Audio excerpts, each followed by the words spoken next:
Before this episode starts, there is a spoiler warning. We do go into what they say in the books, so enjoy. All right. Welcome back to Talkers on the Wall. This is episode 2. This is Cole. This is Braden. Today we will be doing a little bit different than what we did. We really only did that because we wanted to just kind of get back up to speed on where we're at in the show. Today we are just doing the recap of the finale. And we will start with Thailand in the Triarchy. the triarchy. What'd you think about that? It was interesting. I honestly didn't think that's where the Monkey. episode was going to start. Yeah, true, monkey. And it was kind of like, I liked how they changed the color scheme of the show, kind of. Like, it was a lot more bright and vibrant on the islands. Yeah. And, like, I know in... Oh, God, I dropped the mic. But I know in the behind the episode, short afterwards, they kind of said they did that on purpose. Just to kind of show, how the world's different all over the place. It was like I kind of forgotten about them from Game of Thrones, honestly. Like they were mentioned a little bit in season 2 with Davos, when he gets help from the pirates there. Dario Naharis is Yeah. a Tyroshi. Yeah. So that was interesting to see. And honestly, it was just kind of interesting to see how Thailand kind of interacts with them. I feel like he's always the punching bag of every joke, which That's is true. kind of sad, but yeah. But he kind of gets his at the end of the Yeah. episode. yeah. And he wins. Well, I don't know if he wins, but he does okay in the mud pits against the pirate Lohar. Lohar, yeah. The actor that plays her, I feel like she just has like such a like soothing voice. I don't Yeah. know why. I was just like ASMR. He's question mark? crushing. No, Yeah. no. But to get back into the seriousness of it, it was like I said, it was cool about like being in like a tropical type of vibe. Does it do a whole lot for the episode? No, but like it's still fun to see like Yeah. what Thailand's doing and to really just see him where he's like the main attraction. And as we'll see going on for the rest of the episode, the whole episode is really just set up for season 3. And a lot of Which people are is- saying just a big season 3 trailer. Yeah, exactly. It's just like watch how everything's going to come together in the next season from all these actions, Yeah. and then we don't get any of the payoff, which is unfortunate. But it wouldn't be as bad as season 3 was already out. Like if I was watching this in like the future, Yeah, and but like I about could 2 just years. right, yeah, Yeah. if I could just jump right into the next season, I'm sure I'd be like, wow, this was great. But living through it, it fucking sucks. I think this is. I think we're done with the Thailand side quest, and yeah. So the next thing we really see is Jace squaring off with the dragon seeds. Yeah. And just Ulf's rudeness is just so like captivating. Yeah. It's like kind of annoying, but it's like damn this like I kind of thought like from just how he was acting, because in the early season, like he's very cocky in his bar and like talking Yeah. to his friends, but when he gets to the island or Dragonstone, he's very kind of timid, and I thought he was gonna keep that timidness Oh. while he was there, but he's he got just the dragon. yeah, but started after he now. got the dragon, like his confidence just shot he- way up through the roof again. He's And just like, yeah, let me get big. Yeah. Like Silver Wing's a goer. exactly. Like, let me 1v1. And he just his confidence shoots right up through the roof. His ego's at an all-time high. Yeah. You'd think he's just in the bar again with his buddies, the way he's talking to everybody. And even when he finds out that Jace is the prince, he gives him this big hug, Yeah. like because they're relatives essentially in Ulf's eyes, and so which just pisses Jace off even more because he's trying to distance himself from the bastards. And No, like he pulls up to him and he's just like, they darker than they even say. yeah, He's like, we're cut from the same cloth, my Yeah. guy. Like, and you can just see just the despite what they say about us, Yeah, and Jace is like, He is just yeah. the jawline is enhanced by 5 with the True. anger. You could see the skin tightening Yeah. around that thing. Like he's like, bro, I'm gonna fucking kill Yeah. you. Very interesting though to see that dynamic between Hugh and Ulf, because while they are kind of at odds, they still stick together. It looks like. Yeah. As Hugh kind of tries to help stick up for Ulf a little bit, just trying to say like he's not used to being around royalty and he doesn't have the proper manners. And they leave the scene together. So even though they have very different personalities, it's cool to see that they are still kind of a duo. Yeah, even though I feel like Hugh doesn't really say a lot this Yep. episode, He's got his aura that speaks for him. not the aura, but like he does have a lot of like facial expressions as really he's like questioning Rhaenyra's like Yeah. plan of attack. So That'll come up later. Though, yeah, for sure. and then we will go to the third part. That is where we see a little glimpse of Vhagar having the biggest smile on her face as she just fucking murked generations of families. Yeah, what was it? Sharp Point. Yeah. Which is not in the books, but No.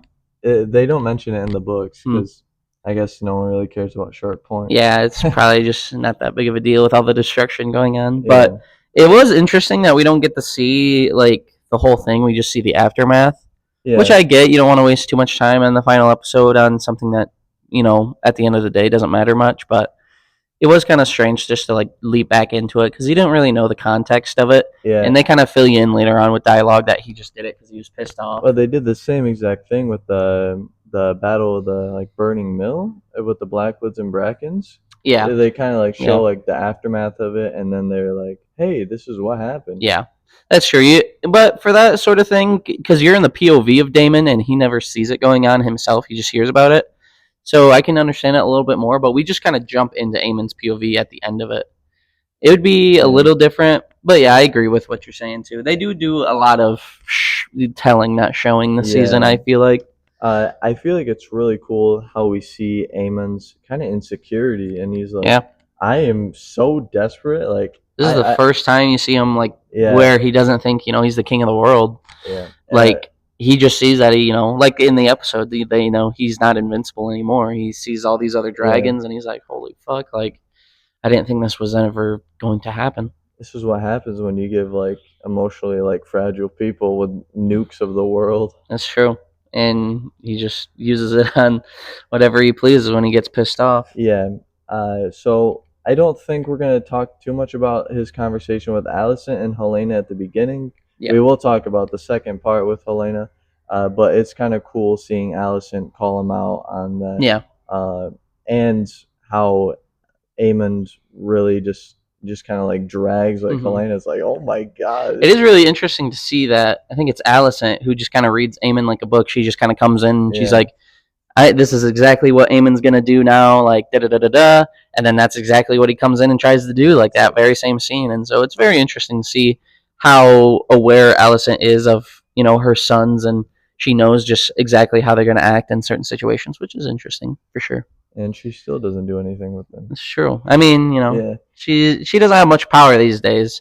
I mean, neither one of her sons respect her, at least at this point in time. Like, Aegon is just bedridden. He's relying on Larys. And then Aemon has never really respected his mother. No, I think it goes both ways, though, at this point now. Oh, yeah, for sure. But it's kind of cool how Alicent's like, you're doing all this to preserve the throne, and Aemon kind of comes back like, I'm doing this to fucking protect us. Right. We're gonna die if they take this kingdom. Yeah. And Helaena still is like, no, I'm not going to. I'm not going to burn innocents, which is, you know, it's fair, it's valid. Yeah. I mean, can't falter for that. No, I'm just saying. Yeah. I get what you're saying. But yeah, that was kind of quick. He also says he's gonna inspect like every boat that comes in and out of King's Landing now. Yeah. Which doesn't really seem to work. Yeah, he doesn't. Yeah, he didn't do a very good job with that, as we'll see later on in the episode. See, he has one eye. We now go to Driftmark, where we see Corlys standing on the same dock for this whole season. True. He lives there. Yeah. I don't think he goes into his castle. Yeah, it's like maybe he's like on probation. He can't leave. True. And we get to see him and Rhaenyra talk as Hand and Queen. It's pretty cool. It's a decent scene, I would say. Like, you don't get much out of it other than, you know, Rhaenyra really wants to press the advantage of the dragons.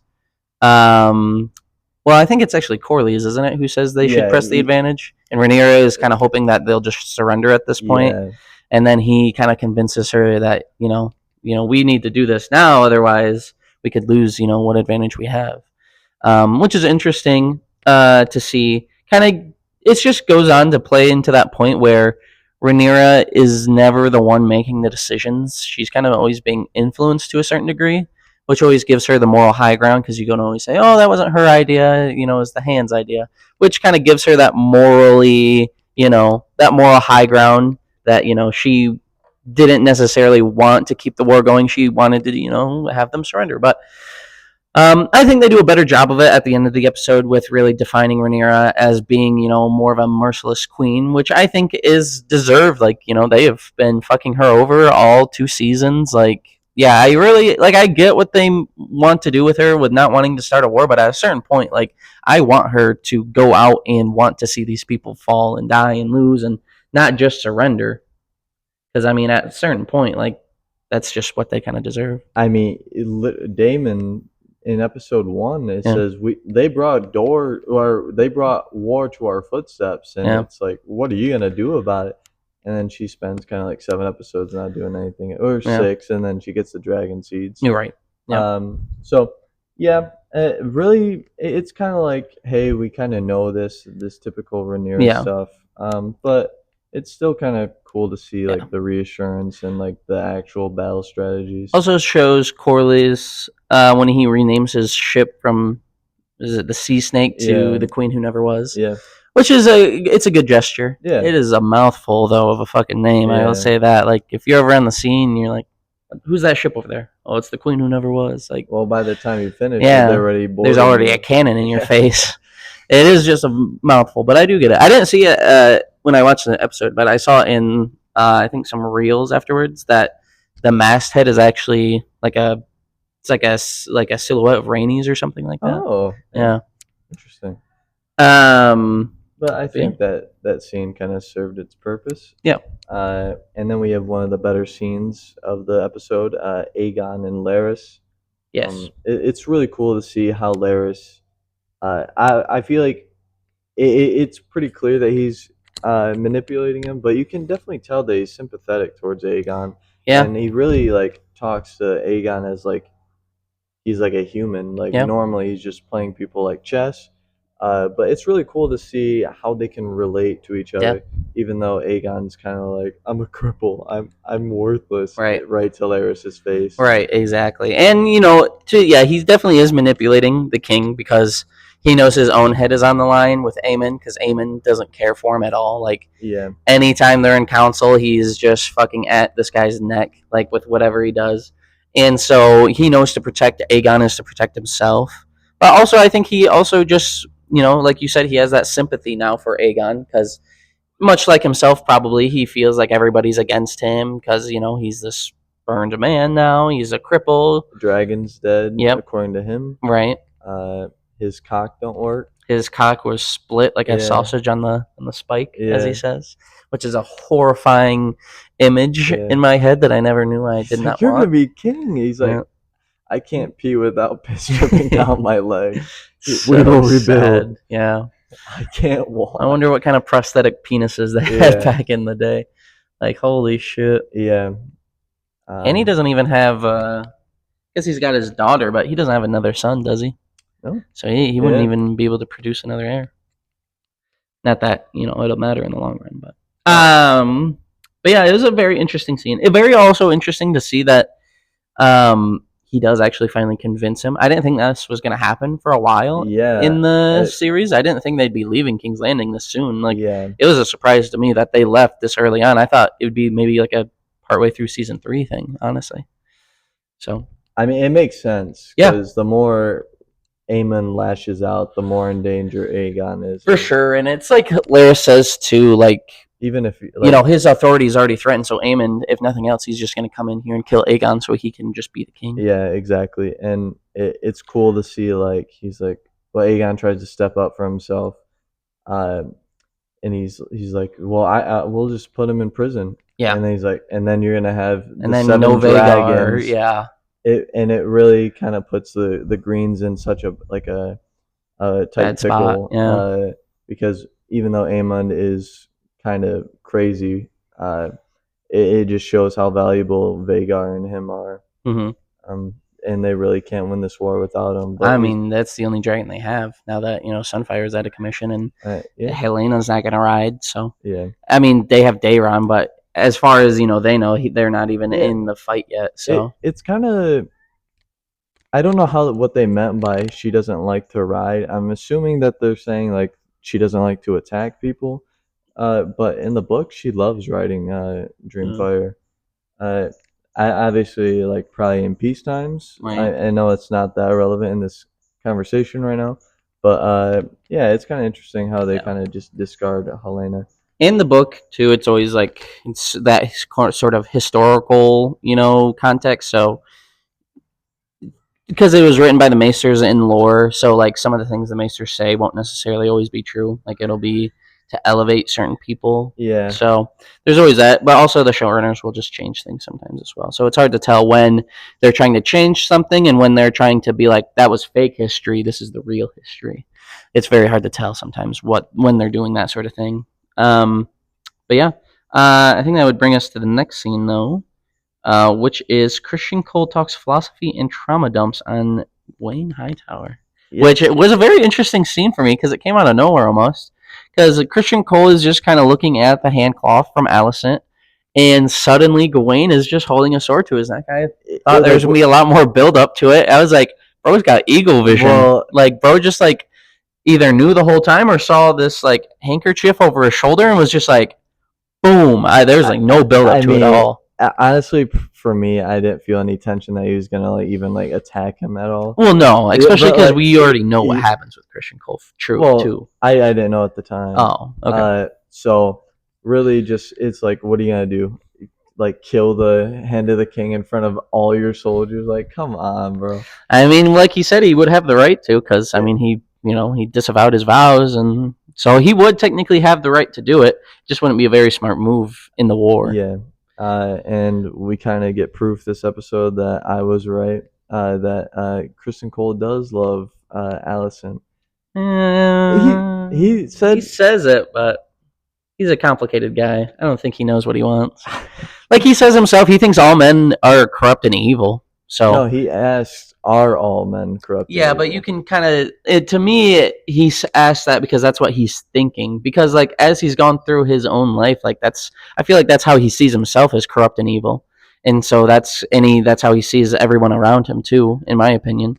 Like I think he was asking Gawain to see if Gawain would argue with him, which Gawain doesn't necessarily do, which almost proves the point to Christian Cole.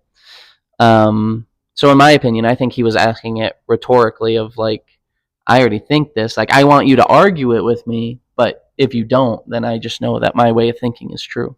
That's fair. I mean, I could be wrong. That was just not how I took it. I feel like, too, with kind of just going back to Alicent, like how she saved his life twice. That's true. And he also says that she's the beacon in his life now. Yeah. I would say that you were right then, that, he does love her in his way, even though it might be a fucked up way. You can just say he loves her. No, he's a toxic king. He can only love in his own special little way. But yeah, it's a cool scene. I really do like this self-reflection from Cole. Yeah. I think it was a scene we really needed. Like we talked a little bit last week. That's true. About how characters would just sulk and sit in the corner and just pretend that their feelings aren't there. Yeah. But we really get to see two really just like a real like philosophy talk, even though it's bleak. With Gawain and Christian Cole, and it's cool. Well, actually, it's not cool, but it's kind of like bleak to like say in front of all your soldiers. I know that there was like a private conversation when he's like, "Yeah, we're probably all gonna just die. We're walking to our annihilation." Yeah. And like, if I'm a soldier, I'm like, yeah, the morale is down in the dumps with that statement from, your lead essentially, and if this guy who's leading me thinks that, the king too, right? Like who is the prime minister of everything. Prime minister. Yeah. I mean, morale is just totally probably buckets down, which is fair, honestly. They might have not heard him though. I mean, there was like a whole like public display when Gwen was gonna like cut him. Yeah. I'm sure some people heard him Yeah. at least. There's always that thing with Game of Thrones where you don't think people are listening, and then next episode the rumors are already going around. Simon Strong. Yeah, This episode. it's true. Very true. But yeah, it was a good scene, and you're right. It does show more into Christian Cole's character, whether or not he does actually care for Alicent, which he does clearly Very in his own special way. Very good for the Cole propaganda. That's true. For the pro-Colers. Well, let's not forget about when he beat that gay man to death. But hey. hey. I can change. Oh. But that would take us to the next, I think, really good scene in the episode, which is the Team Black dinner with the bastards. Yeah. We have Ulf squaring off with Rhaenyra in his own Ulfy way. Yep. When she's like, knights will have proper manners, and you gonna make me a knight? You better make me a knight then. Yeah. And everyone's just quiet. He's like, sense of humor would do you all some good. Yeah, and Rhaenyra kind of gives down the game plan on how they're gonna burn thousands of people. Yeah, and you really kind of see how everybody except for Jace is kind of questioning that kind of line of thinking. Even Rhaena, or is that Baela? Baela, yeah. Like innocent people. Yeah, and Hugh's kind of like that's kind of fucked up. You could think that they would just try to hunt down Vhagar, and once you kill Vhagar, like the war's pretty much over at that point. Yeah, that's true. It might be hard to find Vhagar, but I mean, and also like they dragons, would, and also too like they don't want to like. I think at that point Rhaenyra's probably thinking more about trying to make them surrender at that point, so she's not trying to necessarily risk her own people's lives. Like it would be like a fight with Vhagar for sure. I think definitely at least 1 or 2 people would die though in that fight against Vhagar, and especially with send the dragon seeds. Well, that's what I mean. Like the inexperienced, like dragon seeds, like at least like 1 or 2 of them would die. I think because like most of them don't even know how to probably attack with their dragons yet. Really. What's the word again? Jace. No. Damn it. But yeah, I think that it's an interesting scene for sure, and it's still kind of showing that Rhaenyra wants them to surrender more so than she wants them to necessarily end the war quickly. Yeah. Kind of going back to where she's talking about the burning of Lannisport and Old Town. I referred to this earlier about Ulf is like facial expressions. Hugh. My fault. No, you're good.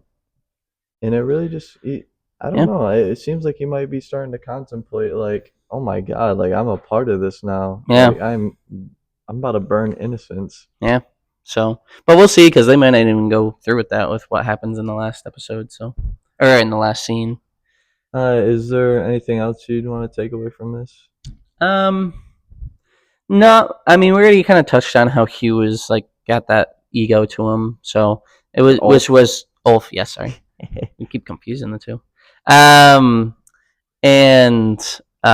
really interesting to just see how Ulf is even like that with the Queen too. And how he just keeps demanding the little birds or whatever be brought to him. And I kind of thought there was going to be some course correction from Rhaenyra there, but I mean, for the most part, she kind of did. But he doesn't even respond to it. He just says, "Well, make me a knight then." Like you said, you were going to, but I'm not a knight yet, and I'm not going to act like one, essentially. And so, really interesting to kind of see, especially knowing where his character ends up in the story too. Very interesting to see that kind of foreshadowing kind of behavior. Yeah. Very you kind of get hints of where their direction's gonna go, but in very different ways between Ulf and Hugh. Right. You see that they're still that duo, but just they have very different personalities. Two sides of the coin. Yeah. But other than that, I think that brings us to the next good scene. We have Daemon sees the Song of Ice and Fire and a green man. He reads the Game of Thrones series. Yeah. Which was interesting, honestly. It very divided for sure. It felt fan servicey, but I think it's okay. When I watched it, I didn't get the fan servicey. Like, I thought it was just strange that they were doing like this spin on the story where Daemon just saw the future, and that's kind of what makes him pledge his allegiance to Rhaenyra. But that was it's almost like a shortcut. Like They're like, we don't know how to Do make we this really need a like. shortcut if he's been contemplating this for 6 episodes? And Well, that's what I like mean. Like they couldn't Yeah. like write him to just support Rhaenyra. Like they couldn't figure out how to do that, even with these episodes, like 6 episodes of him Right. going through personal. So they just had to literally show him the future of like it doesn't matter like if you become king or she becomes queen, like the long night is coming, which I think is kind of a weak like spin, and It was very cool to see Daenerys in the prophecy, though. it was cool. Yeah, I think they did well with that. The It White was- Walkers. I the still White gotta- Walkers effects look pretty bad. Yeah. Yeah. It feels like I just have such a bad taste in my mouth when it comes to the White Walkers, just because how Right. season 8 is. I mean, you could say the same thing though with seeing Daenerys because you know how that ends too. But I sometimes think of like the good moments with Daenerys than I do White Walkers, because you get to see Daenerys' whole storyline come Yeah. from like stranded out in the desert. Yeah, but I mean, the same thing goes with. I mean, the White Walkers are more Jon Snow's story, and you don't get much of them until the later seasons. But That's what I'm saying. just being the whole like north of the wall thing though with the wildlings, because even with like Craster in season 2, like you still get a bit of the White Walkers with them taking the babies and stuff. Yeah, no, I'm just I don't know. I just always more so enjoyed the Yeah. Daenerys storyline than Yeah.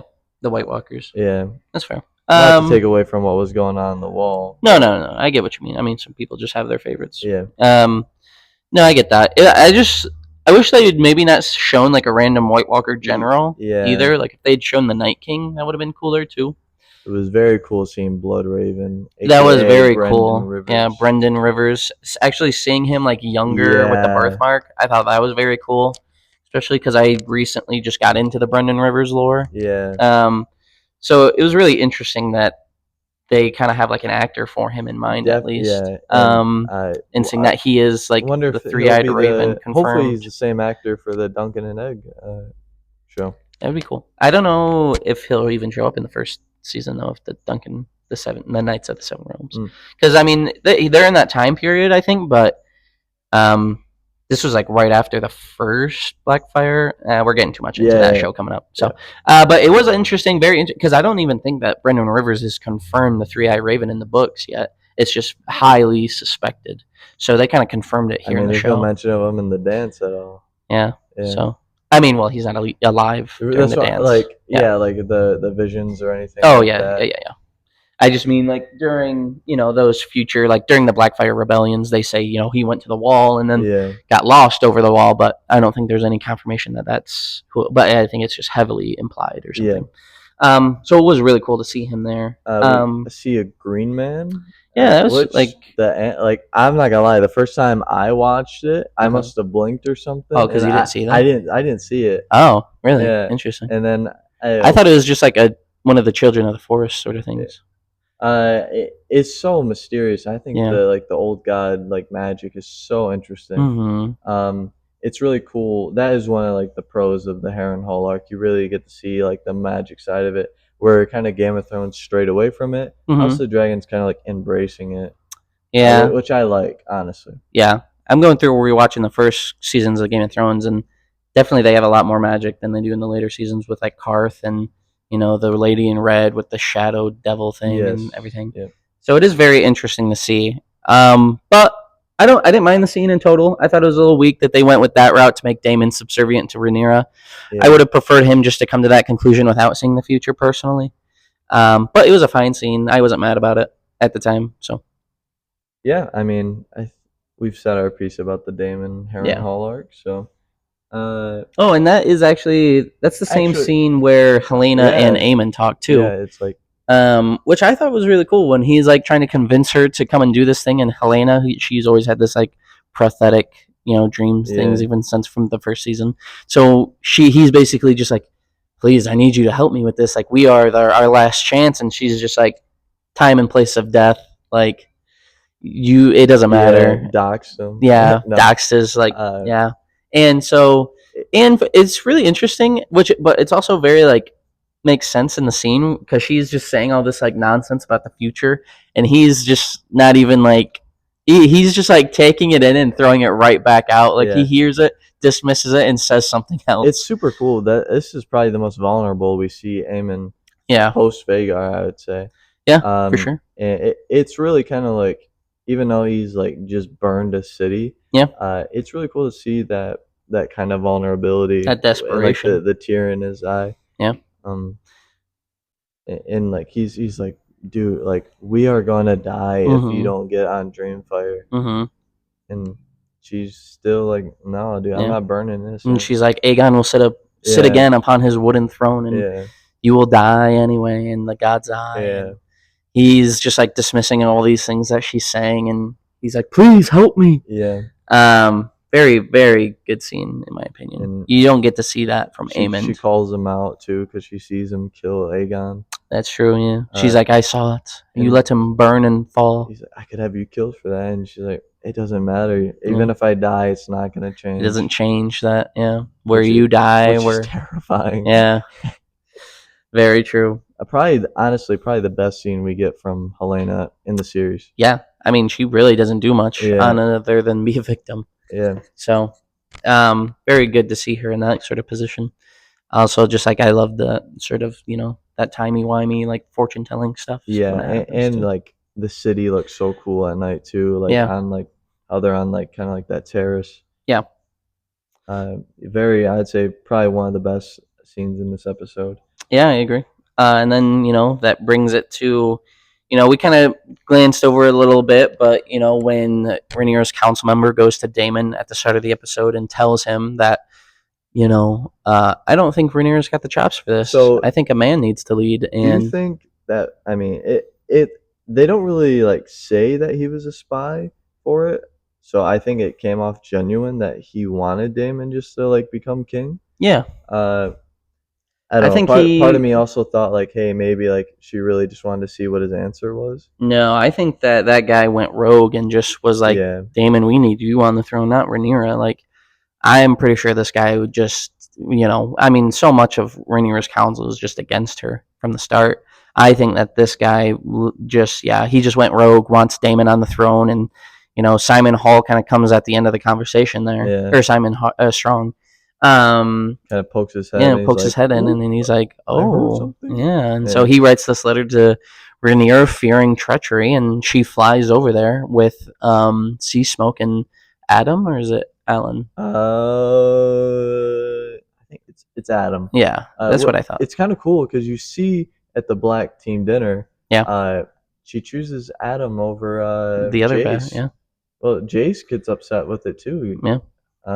It's really like another ingredient to the Jace character. Real slap to his face for Yeah, sure. But that may also be just because Sea Smoke is larger than Jace's dragon right now, because Jace's dragon is still fairly young. Yeah. Which might have been what was going through her mind, because she knew that Cariax is still there. So Caraxes, yeah.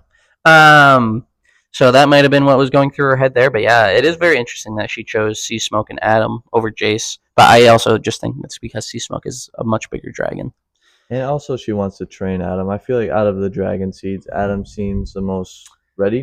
Like, yeah, like he's been with them the longest Yeah. too. Like Hugh and Ulf came after Adam as Yeah. well, as well as the dragon came and found Adam. They didn't, And Rhaenyra probably has the most relationship, like has the stronger relationship with Sea Smoke because that was Laenor's too. That's also true. So, which leads us to them flying to Harrenhal herself finally to confront Daemon, Yeah. where she sees his army that he has built up. Very strong army, thousands and thousands of men ready. And, she greets him in the hall and they have this conversation in Valyrian. Yeah, that's kind of like their love language. Whenever they want to be like vulnerable and intimate, they kind of just speak High Valyrian. Yeah, and he finally he starts kind of speaking this nonsense that he's seen the future, and he's like, it doesn't matter. I've heard that I've seen the Song of Ice and Fire. Winter is coming. Yeah, he's like, none of this matters. Winter is coming, and Yeah. and I'm like, Yeah. he's at the thing. Yeah. And she's like, you sound like my father, and he's like, your father knew the truth, and now so do I. Like, your father chose the person who he thought could best unite the realms for the winter, and that person is you. And he bends the knee.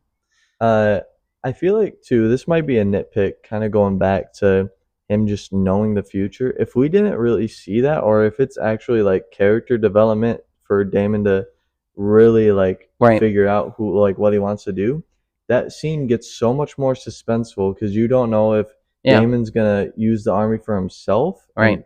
and just maybe even Yeah. kill Rhaenyra at that point, Yeah. or if he's gonna bend the knee. I feel like that scene might be so much more rewarding Yeah. if we don't know what Damon's thinking. It would also just be more rewarding that he's not doing it because he saw the future. He's just doing He it. even swallows the Yeah. pill. You can tell in his facial like expression, like he's like, "Man, I really don't want to Yeah. do this." But I wish he yeah. would have come to the conclusion himself, like not because he saw the future and knows because of the future that Rhaenyra is Yeah. the way to go, but because he just thinks Rhaenyra is the way to go is what I wish had happened. But it doesn't happen that way. And it's a good enough scene for what it is. And you're right, there's no suspense because he's seen the future, Yeah. and so like he's basically gonna side with Rhaenyra at that point. Which is interesting too, because you never see that council member who tried to put Daemon up as well. I wonder if he's maybe in prison or was killed. Also, kind of going, I just kind of had this thought. It'd be kind of cool to really see like someone see or hear that prophecy. Yep. And kind of go rogue, like I can change this. Mm-hmm. Because it's kind of like the Song of Ice and Fire spiel, and then they're like, "Yep, I'm sold." Yeah. Like there's really not like the rogue Prince Daemon could be like, "I can change this. If anyone can change it, it's me." Right. Like maybe he would take his army and march it into the north or something to stop the Yeah. the White Walkers before they even start or something like that. But that just doesn't happen. Yeah. Unfortunately. But that's more so of us getting Right. away with things. But it's a cool thought to have. Yeah, for sure. I agree. We have Corlys is a deadbeat dad. Yeah. With Alan. God damn, that was a good scene. I really enjoy that scene because for the most part, Alan is a very stoic character. Yeah. And you really just see him get into his feels, and Corlys isn't ready He's for like, it. Stay away. Yeah. Back off. I don't want to talk to you. Yeah, and Corlys, as soon as he starts getting hit with the consequences of his actions, he's like, you don't speak to me like that. Yeah. And it's really just very funny, especially because at the start of that scene, he's trying to get Alan to, help him, essentially. But yeah. Quick break. All right, we are back. We had to relocate. The mob found us. Yeah. All of our fans. All 127 viewers. Thank you, by the way. Going up every day. Yeah. So yeah, we were back to Corlys and Alan talking to each other. It is very cool. We kind of referenced this last episode to where a lot of characters, like especially Corlys, just kind of looked off into the distance. But this is kind of like, especially between him and his bastards, and it's really cool to see him and Alan have this conversation. I don't think it fully pays off the neglect we get earlier in the season, but it's like a good step in the right direction. The only thing I would say too is like it's much less of a conversation as much as it is just Alan scolding his father at that point, because Corlys doesn't even really respond to any of it. He just is kind of very stoic, very mute about the whole thing, while Alan is like, I watched you and your other son walk through the streets with honeyed ham and sweets while me and mine were selling fish from dawn to dusk. And I was freezing. And so, which is very cool. I mean, you got to respect that sort of character when Alan kind of speaks his mind, and you really see his mindset, why he doesn't want his father's help. Like he said, he came from nothing, and he will continue to be, the man he was as he grew up. And you can respect that, really, and to see like how him and his brother are so different, because probably a lot of the responsibility too, growing up, was put on Alan instead of Adam. So while Adam probably still has that fantasy of having that father, Alan is very disillusioned at this point, I would say. And they kind of like, you really see it in the beginning of the season. Like Alan's like, hey, like, why don't we bring this up so we can like be like maybe be legitimized? Yeah. And Alan is kind of just, no, bro, like we gotta do this ourselves. He didn't give a shit about us. Like we just gotta focus and build our legacy on our own. Exactly. So they wants to be a very self-made man, which is fair enough, honestly. But still a very good scene. I will say, for while while we don't get any payoff this episode, all the dialogue is like top Yeah, tier, like very like 10 out of 10 dialogue episode, like which I love. Like one of my favorite things about this series is the dialogue because you don't get it anywhere else really. I would say yeah. The Song of Ice and Fire series definitely captivate character development and complex characters, and they do it very well in 90% of the time. Um, but yeah, it is very cool too. Just all around for that scene to happen. I felt like I was gonna say something else, but I think we're Yeah, we can always come back to it too yeah. if you think of something. But after this, we are to my least favorite part of the episode, which is Reyna the finds Sheep the Stealer. 5 second I think seriously like Raina could start like a Vine Yeah, channel just because of all the fucking 7 second scenes. clips Yeah, that add to nothing and just take away from what I want to see from the episode. I don't yeah, care about Reyna traveling through countryside yeah. to find this dragon. She's taking up like a minute of Look, screen time I'm every time. thirsty. Look, it's a different time of day. Look, I'm hungry. mountains, more Oh, it's mountains. nighttime. I'm freezing. Look at all this 5 second character development you're getting about me. I don't care. All shoved into the last episode. Yeah, And when it's like, I want to see some action here, and there's no dialogue, it's just scenery, and you're like, holy shit, I don't care about this character for one thing. I don't care about any of this episode. Like, yeah. it should have waited for next The season, in my dragon opinion. doesn't even belong in the Vale. Not to be the book guy, but if George is blogging about this, I mean, Yeah. I feel like it's something worthy to complain about. Yeah, I mean, they also just got rid of the character Nettles entirely, which Exact, yeah. it's going to be really interesting because she plays a key part in Damon What? in the Oh, later part of the 100. role. So Yeah, it'll be really interesting how they're going to flip that because, I mean, she only survives because Damon sends her away at the yeah. end of the book. So we'll see how that ends up going. And that's not a spoiler because Nettles is not even in this show. That's true. Also, we've been kind of Kind, spoiling things a little bit. But, I mean, if you know, you know. Spoiler warning. But that takes us to the next scene. Another silly scene, but with great dialogue. Which is Alicent pulls the Rhaenyra and sneaks into Dragonstone. Yeah. Uh, I feel like they could have just put like a disclaimer on this, like you've seen this already. You Yeah. can skip this. Go back to episode 2. Yeah. Rewatch. Yeah, it just feels like redundant.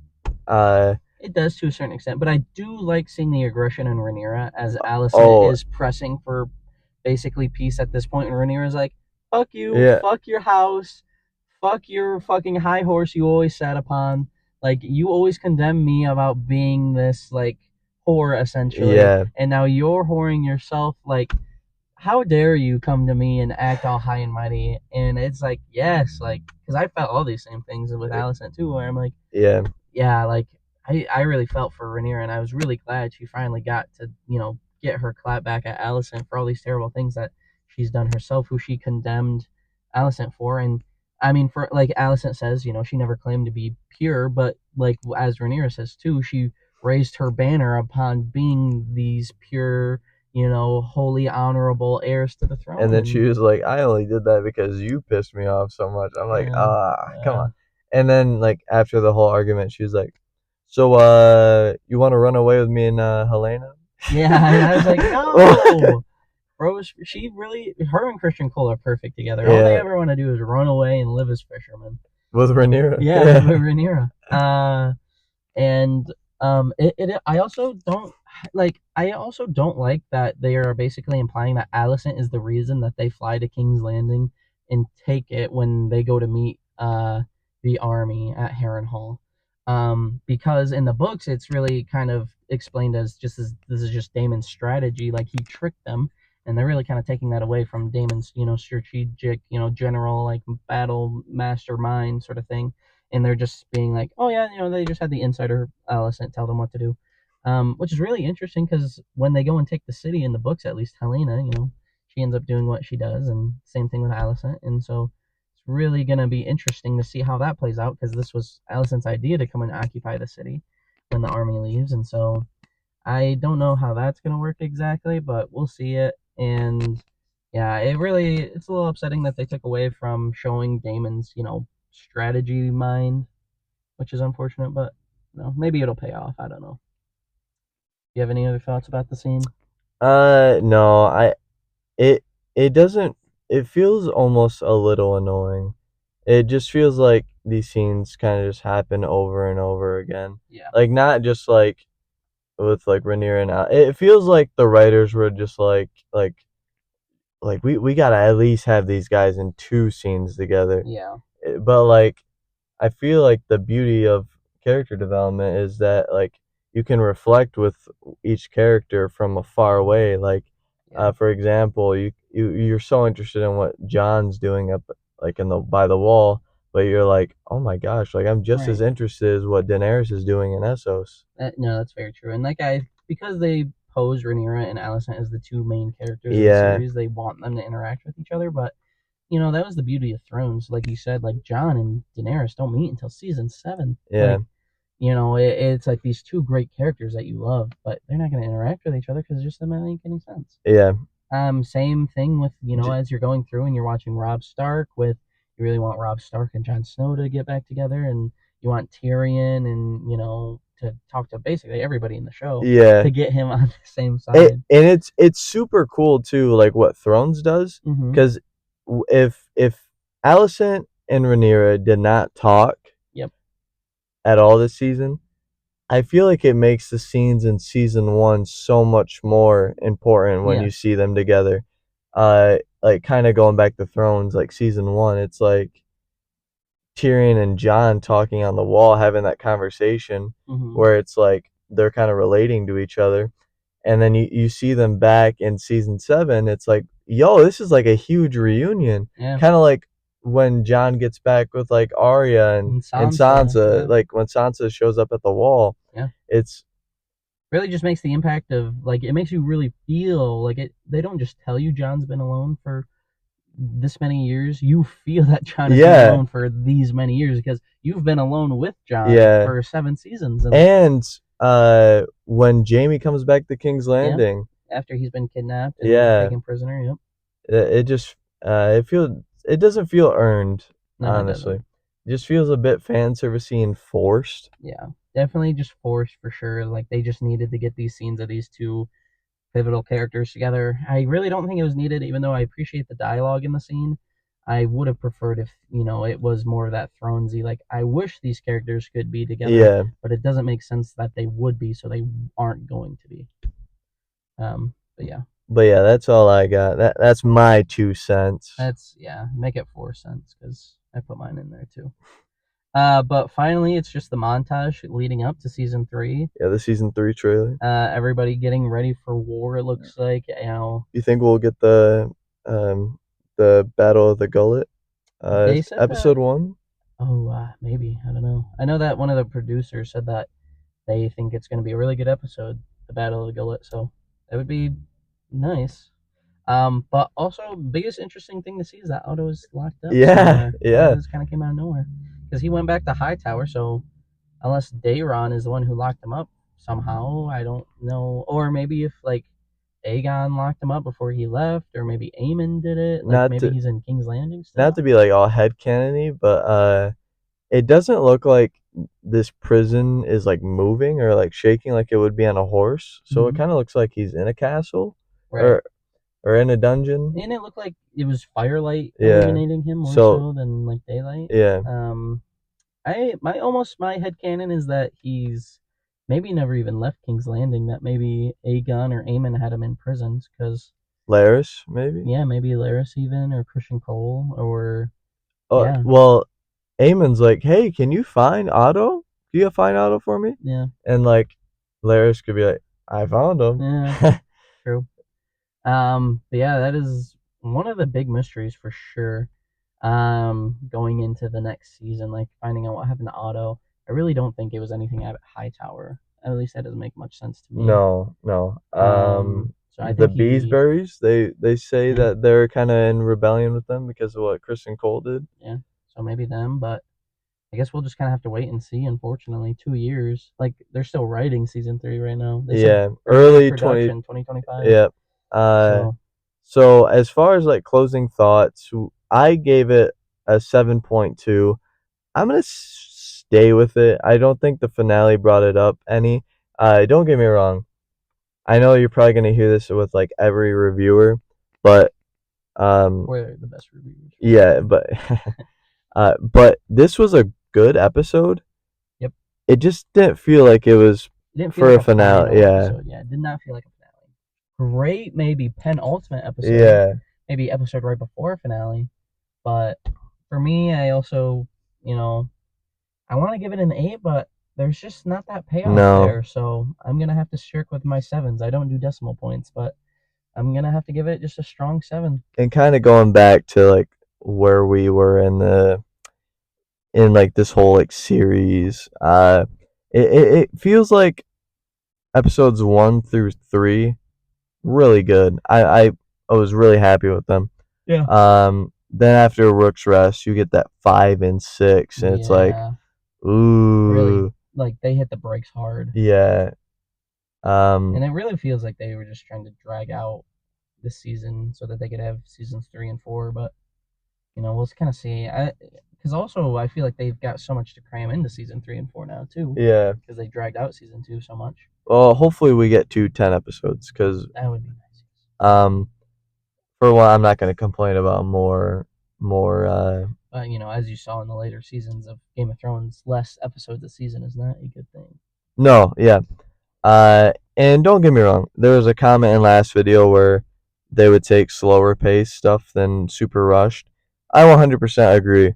I would rather have this drag, House of Dragon it. Well, I would just rather have the good pace. Oh yeah, but I would rather have like I would rather have it be slow than rushed. I think whether it's slow or rush, they're equally as bad, in my opinion. Ah, Like, if it's too slow, I get bored and I fall out of it. If it's rushed, it's like I can't keep up, and they're both equally as bad to me. Like, yeah, that's just my opinion, of course. I know some people will prefer one over the other, but I just want it to have good pacing, which is not hard to do, as we've seen in the first 4 or 5 seasons of Game of Thrones. Even the first season of House of Dragons had really good pacing, in my opinion. Yeah, it So just feels like we kind of got like 2 setup seasons, yeah. which is kind of annoying. Well, even like season 1 had payoff, like that big final episode where Lucerys dies. Like, Yeah, even but that is still some payoff.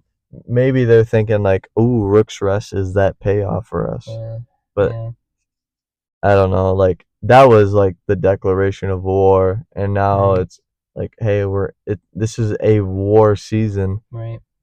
Um, That's kind of how they built up the season to be too, like in the yeah, trailers. like every time you see Aegon, he's like, "Ah, to war then," and they're Yep. like, "I declare war." It's Yeah. like, yeah, I don't feel it felt a little misleading. But at the end of the day, I watch Thrones for the character development and the political aspects of it. And then the action on top of it is just the cherry on top. But yeah, I feel like that's all I gotta say about it. Two strong 7.2 and a 7. Yeah, Yeah, my closing thoughts are all finished. I'm excited to see, the next season for sure. This is still great TV. yeah. Best probably out there. But just because it's good TV, that doesn't mean you can't have your complaints with it. We just gotta hold it to a higher standard because we know what it can be. Exactly. But yeah, with all that being said, I think we're gonna call it there. Yep. We out.